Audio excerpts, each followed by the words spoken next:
The automatic doors of St. Mary's Regional Hospital slid open with their usual mechanical hiss at precisely 3:47 p.m. on what had begun as an ordinary Tuesday afternoon, but what entered through them made every person in the emergency waiting room freeze in stunned silence.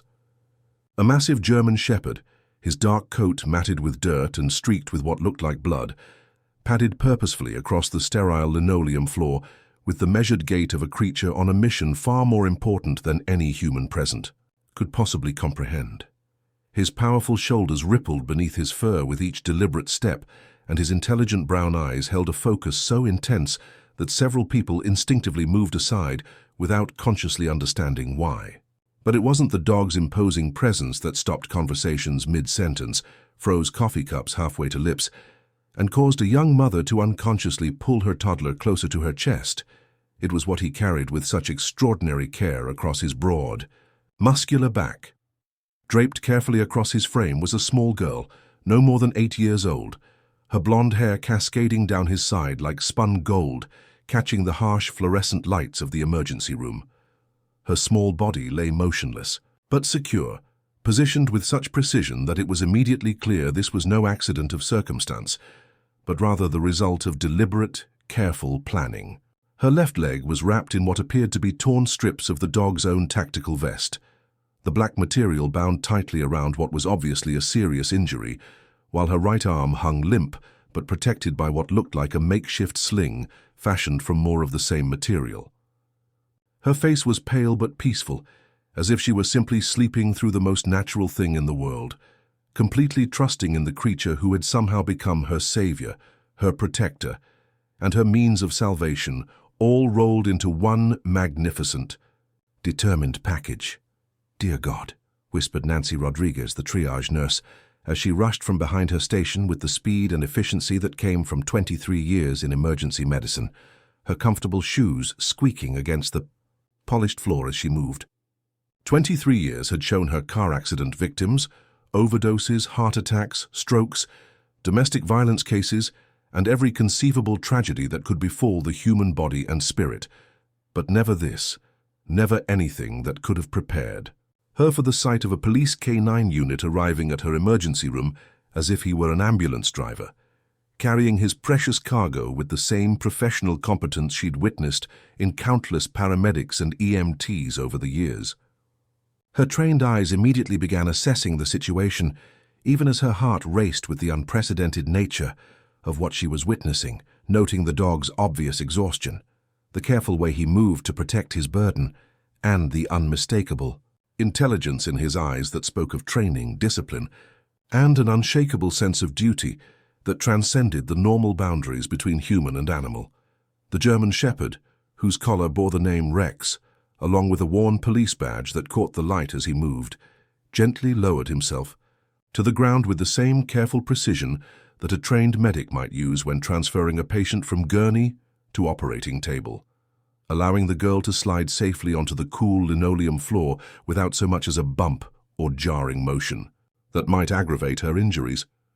His massive head turned constantly as he lowered himself, monitoring her position, adjusting his body to ensure her safety, and only when she was completely settled did he allow himself to sit at attention beside her, his intelligent brown eyes immediately beginning to scan the faces of the medical staff who were quickly gathering around them with the kind of professional urgency that he seemed to recognize and approve of.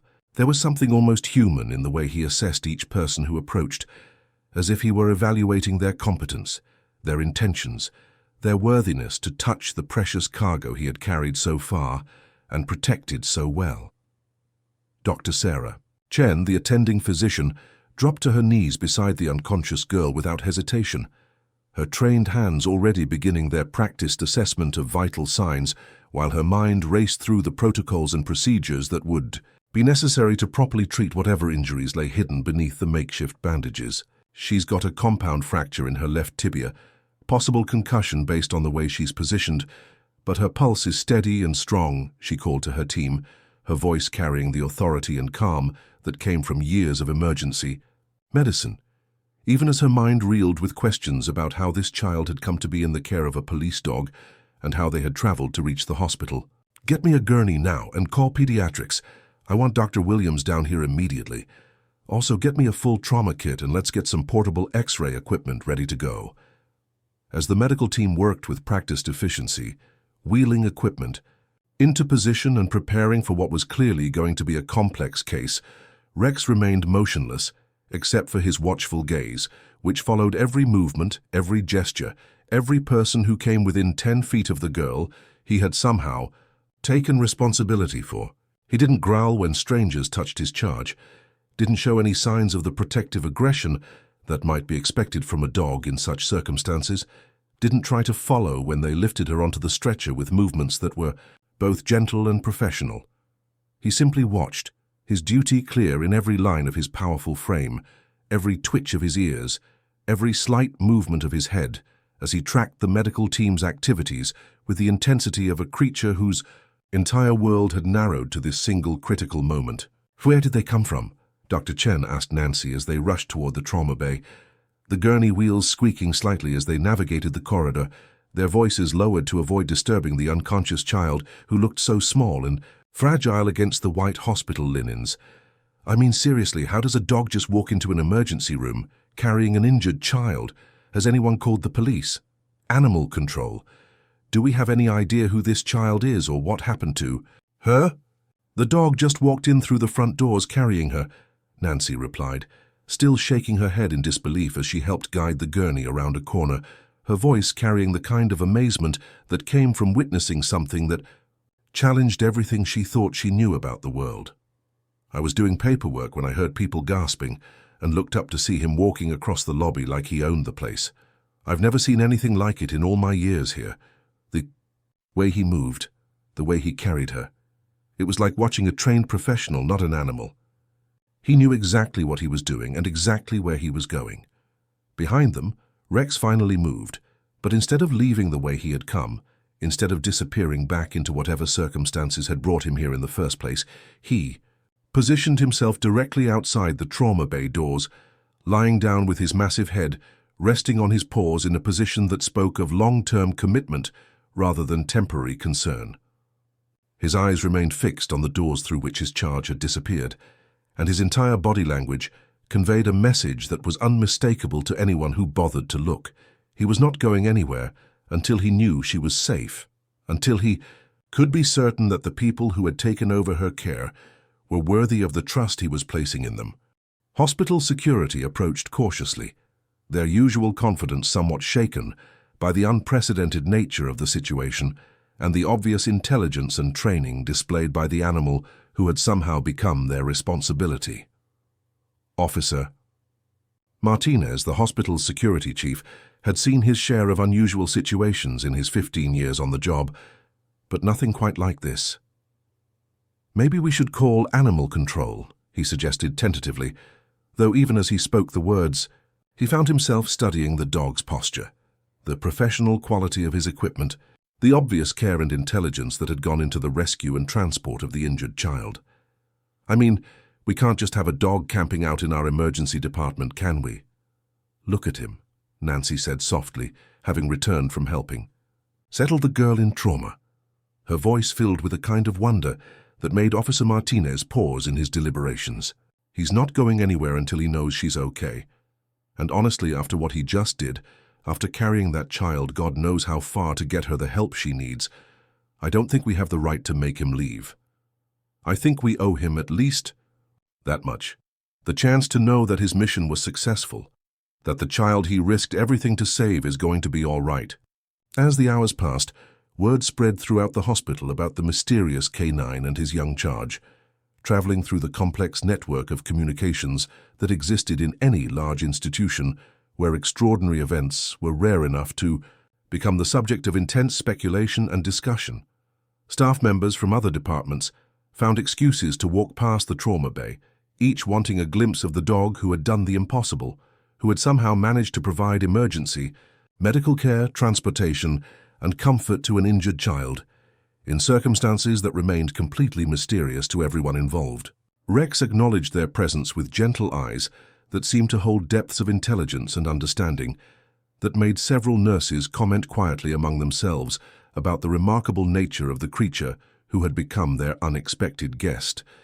But he never moved from his post, never wavered in his vigilance, never showed any sign that he considered his duties complete. Inside the trauma room, the girl, who carried no identification but appeared to be well cared for despite her current condition, was being stabilized with the kind of careful, methodical attention that Dr. Chen and her team brought to every case, but with an extra measure of concern that came from the mysterious circumstances surrounding her arrival. Her leg was carefully examined, x-rayed, and prepared for the complex surgical procedure that would be necessary to properly repair the compound fracture, while her other injuries were cleaned and bandaged with the kind of precision that spoke of extensive training and experience. Her head injury was assessed through a series of tests and scans that revealed a mild concussion, but no signs of permanent damage, and her vital signs remained stable throughout the process, suggesting that whatever trauma she had experienced, her body was responding well to treatment, but she remained unconscious, lost in whatever protective state her mind had retreated to during the ordeal that had brought her here, and with no family to contact, no identification to provide clues about her identity or circumstances. The medical team could only continue their work and hope that she would wake up naturally and be able to provide the answers to the questions that were multiplying with each passing hour. Who was she? Where had she come from?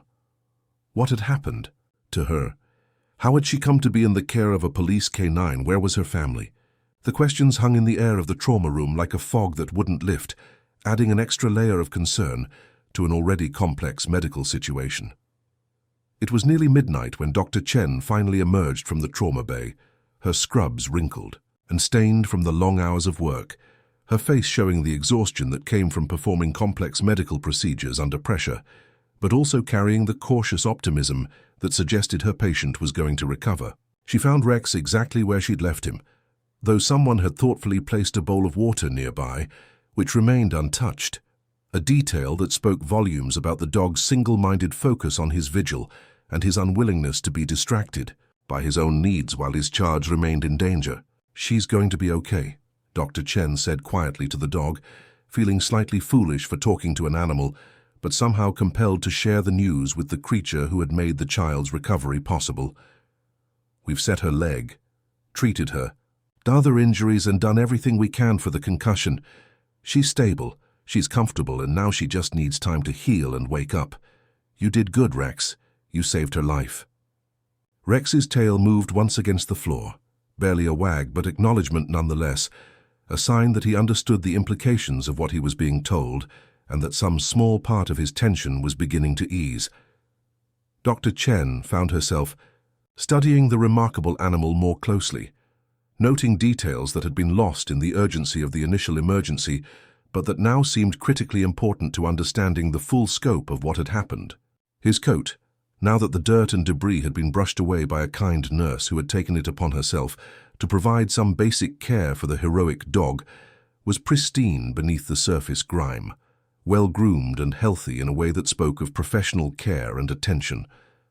His gear was professional-grade, well-maintained and clearly expensive, the kind of equipment that was issued to working police dogs rather than pets or strays. But if he was active duty, where was his handler? Police K9 units didn't operate independently, didn't go on solo missions, didn't make decisions about medical care and transportation without human oversight and direction. And how had he come to be responsible for this little girl? The questions that had been building throughout the day continued to multiply, each potential answer leading to more questions, more mysteries, more pieces of a puzzle that seemed to grow more complex with each passing hour. The questions multiplied even further as Dr. Chen noticed something else that made her breath catch in her throat and her heart race with the implications of what she was seeing. Around Rex's neck, partially hidden by his thick fur and the collar that bore his name and badge, was a second collar, smaller, pink, obviously designed for a much smaller dog, with a tiny bell that had been carefully muted with black electrical tape to prevent it from making noise. It was clearly a child's collar, the kind of accessory that a little girl might put on a beloved pet during imaginative play. But the care with which it had been applied and secured suggested that this was no temporary game, but rather something that held real meaning for both the dog and the child who had given it to him. The pieces of a story were there, waiting to be discovered, scattered like fragments of a puzzle that would reveal its picture only when enough pieces were assembled in the correct configuration. But for now, all that mattered was that both the girl and her four-legged guardian were safe within the hospital's walls, that the immediate crisis had been resolved, and that whatever incredible journey had brought them here had ended with the best possible outcome given the circumstances. The questions could wait for morning, for consciousness, for the arrival of family members or colleagues who might be able to fill in the blanks and provide context for the remarkable events that had unfolded in the emergency department of St. Mary's Regional Hospital. As the hospital settled into its quieter night rhythm, the usual sounds of a medical facility after hours, the soft beeping of monitors, the distant conversations of night shift nurses, the occasional overhead page, the whispered consultations between doctors, Rex maintained his vigil outside the trauma bay doors, his presence a constant reminder to everyone who passed that sometimes heroes come in the most unexpected forms, that courage and loyalty transcend the boundaries between species, and that the bonds between protector and protected can be stronger than any force that seeks to break them. His steady breathing, the occasional shift of his position, the way his ears moved to track sounds throughout the hospital, all spoke of a creature who was far from sleep, who remained alert and ready to respond to any threat or change in circumstances that might affect the child he had carried so far and protected so well.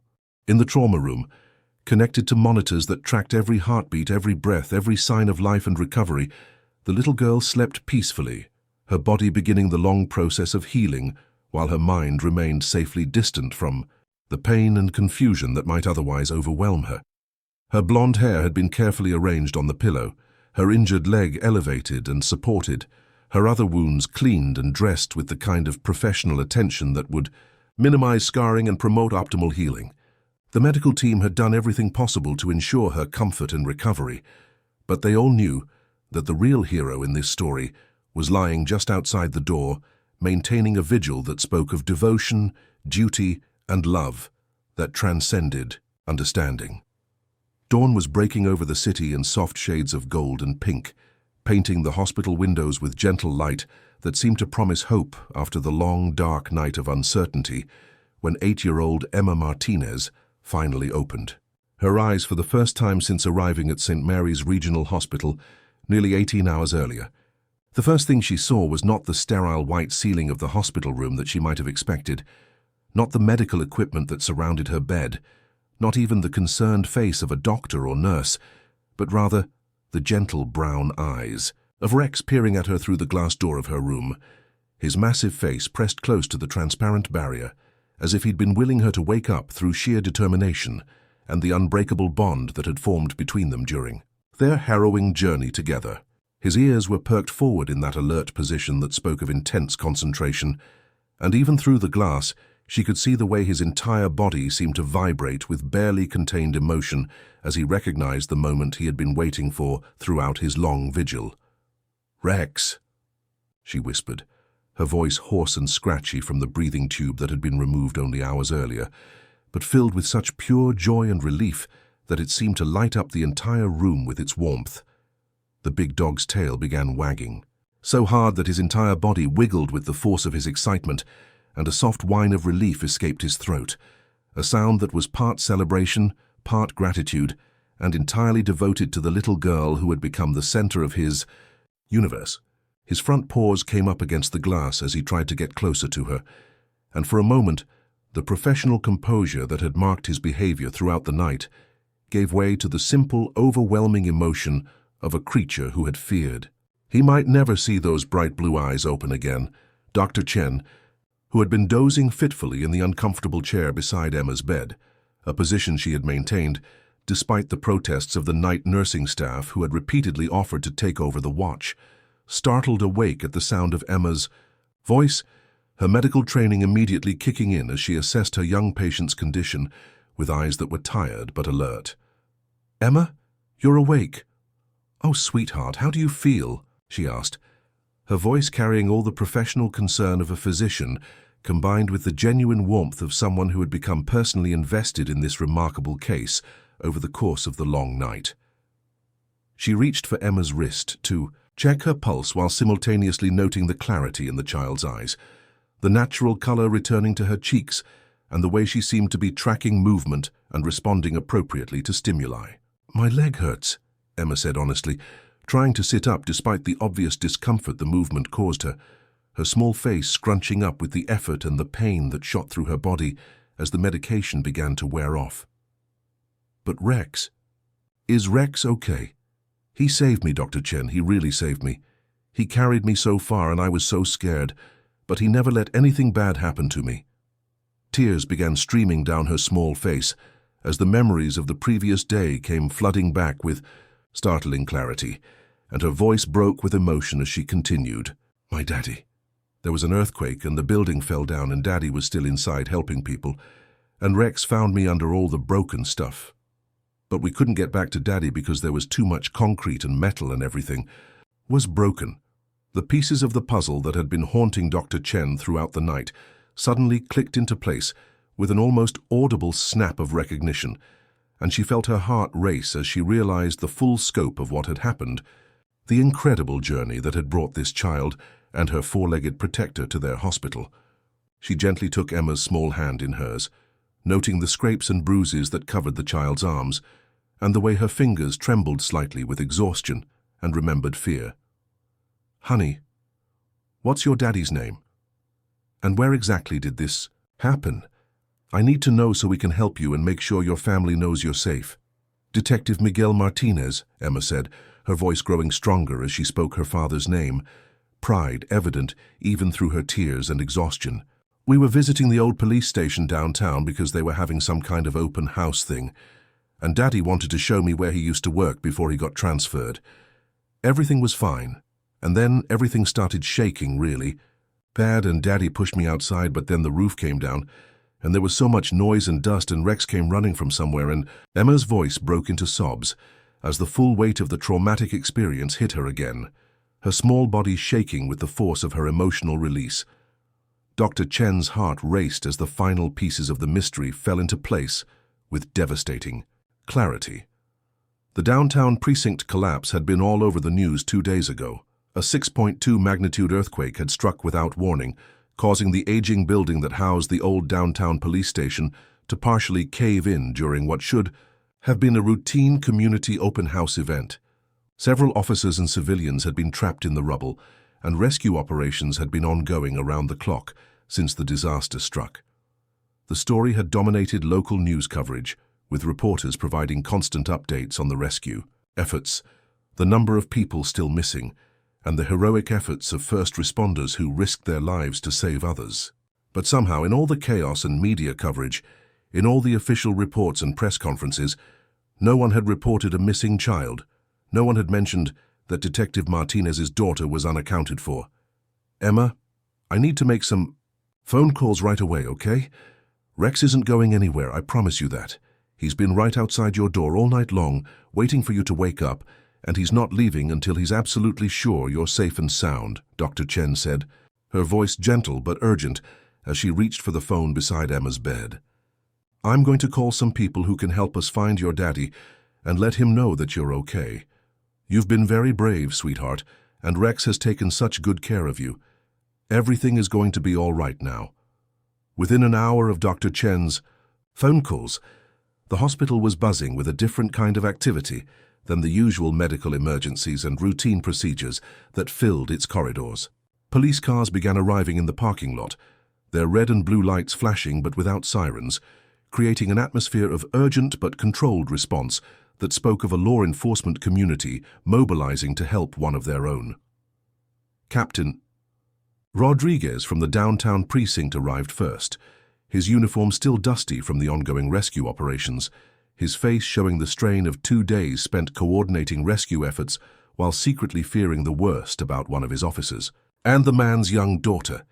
When he entered Emma's room, his weathered face broke into an expression that was a mixture of relief so profound it was almost painful to witness, amazement at the circumstances that had brought about this reunion, and gratitude that threatened to overwhelm his professional composure. "Emma, thank God you're safe, Mija. Your father has been out of his mind with worry ever since the earthquake hit.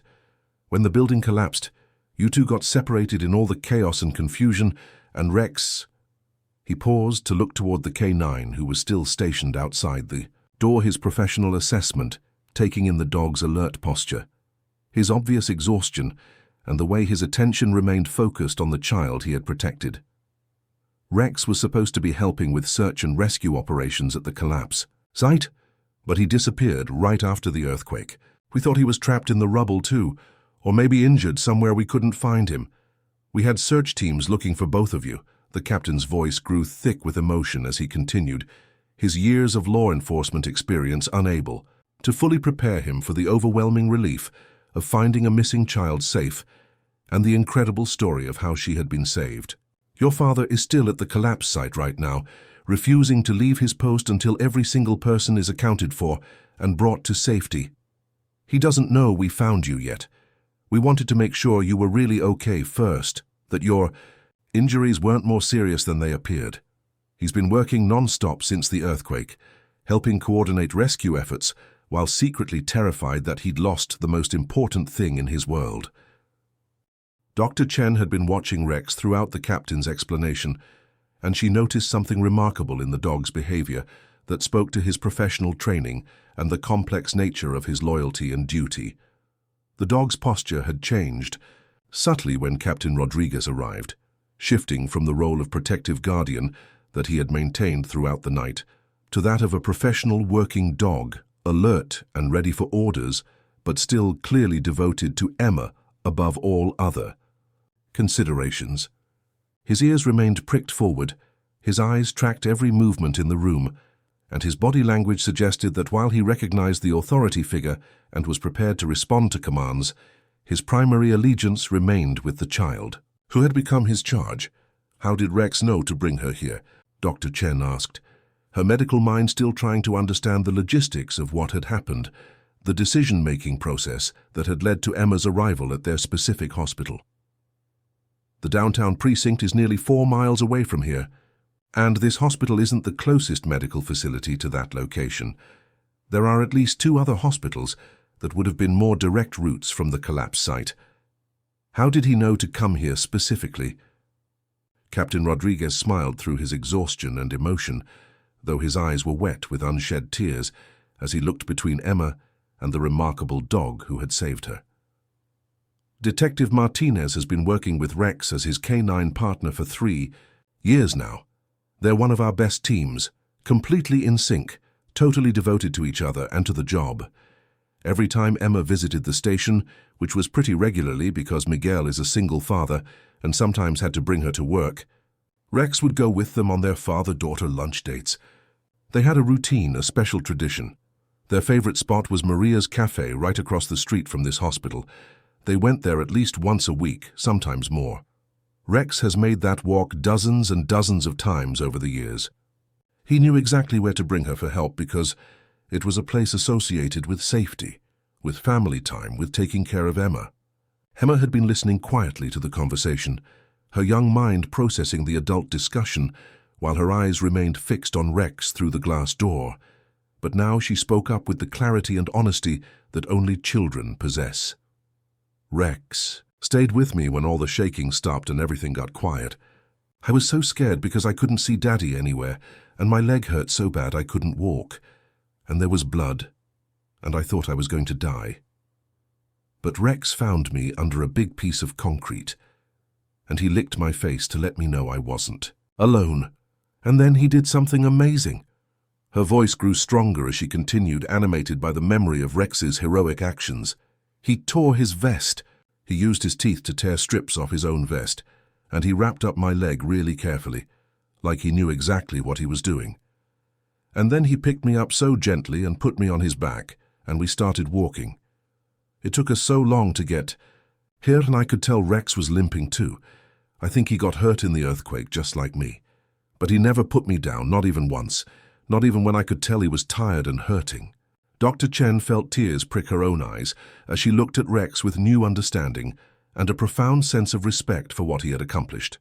The dog hadn't just carried an injured child to safety, he had performed field first aid using his own equipment, had made complex navigational decisions while injured himself, had provided comfort and reassurance to a terrified child, and had demonstrated a level of intelligence, training, and devotion that went far beyond anything she had previously thought possible. He had essentially functioned as paramedic, transportation service, and emotional support system, all rolled into one remarkable package, guided by memory, training, and an unshakable sense of duty that transcended the normal boundaries between human and animal. "There's something else you need to know," Captain Rodriguez said quietly, his voice carrying the weight of information that would help explain the full scope of Rex's actions and the choices he had made in the chaos following. "The earthquake. When the earthquake hit and the building started coming down, your father was in the middle of helping evacuate other families who were visiting for the open house. Rex was with him, ready to assist with whatever was needed, but when Miguel saw that you were in trouble, when he realized you were going to be separated and possibly trapped, he gave Rex a direct command. He ordered him to protect Emma. Those were his exact words. In all the chaos and falling debris, with people screaming and emergency sirens going off, Rex had to make a choice. He could have stayed to help with the official rescue operation, could have assisted in searching for other survivors, but his handler, your dad, had given him a direct command. Rex's first priority became keeping you safe, no matter what else was happening around him." Emma struggled to sit up more fully despite the protests from her injured leg, her young face showing determination that reminded everyone in the room exactly whose daughter she was. "Can I see him, please? He's been waiting for so long, and I want to tell him thank you properly. I want to hug him and let him know that I'm okay, that we made it, that he did such a good job taking care of me." Her voice carried a maturity that seemed far beyond her 8 years, born of the extraordinary experience she had endured and the profound bond that had formed between her and her four-legged rescuer. Dr. Chen looked at Captain Rodriguez, who nodded his approval after a moment's consideration of hospital policy versus the extraordinary circumstances that had brought them all together. "I think we can make an exception to the no pets rule just this once. After what Rex has done, after the way he saved Emma's life, I think he's earned the right to a proper reunion." When the door opened, Rex didn't bound in excitedly the way a typical dog might have after being separated from someone he cared about. Instead, he entered the room with the same careful dignity he'd shown since arriving at the hospital, his movements controlled and purposeful as he walked slowly to Emma's bedside, his intelligent eyes assessing her condition, noting the medical equipment, the cast on her leg, the way she was positioned in the bed. She wrapped her arms around his massive neck, burying her face in his thick fur that still carried the faint scent of dust and debris from their shared ordeal, and whispered words that only he could hear, words of gratitude, of love, of recognition, for the incredible thing he had done for her. "Thank you," she whispered, her voice muffled by his fur but clear enough for everyone in the room to hear the profound emotion behind the simple words. "Thank you for saving me, for taking care of me, for bringing me home. You're the best dog in the whole world, Rex. You're my hero." Rex's tail wagged gently, not with the wild excitement of earlier, but with a deep, satisfied contentment that spoke of a job well done, a duty fulfilled, a trust honored. For the first time since his arrival at the hospital, he finally allowed himself to truly relax, resting his large head on the edge of Emma's hospital bed in a gesture that was both protective and affectionate, his brown eyes closing briefly as the exhaustion of his long vigil finally began to catch up with him. An hour later, Detective Miguel Martinez burst through the hospital doors, still covered in dust and debris from the rescue site where he had been working tirelessly for 2 days. His uniform torn and dirty, his face streaked with sweat and grime but transformed by joy and relief that seemed to radiate from every pore. When he saw his daughter safe in her hospital bed with Rex faithfully beside her, when he realized that the two most important beings in his world were alive and together and safe, the tough veteran officer who had seen everything the streets could throw at him broke down completely, his professional composure crumbling in the face of overwhelming emotion. "I'm so sorry, Mija," he sobbed, holding Emma as carefully as he could while being mindful of her injuries. his voice thick with tears and exhaustion and gratitude. When I couldn't find you after the building came down, when Rex disappeared, too, I thought I'd lost everything that mattered to me. I've been searching and praying and hoping, but I was so scared that I'd never see you again. Rex took care of me, Daddy, Emma said simply, her small hand reaching out to stroke the dog's head as she spoke. Just like you taught him to.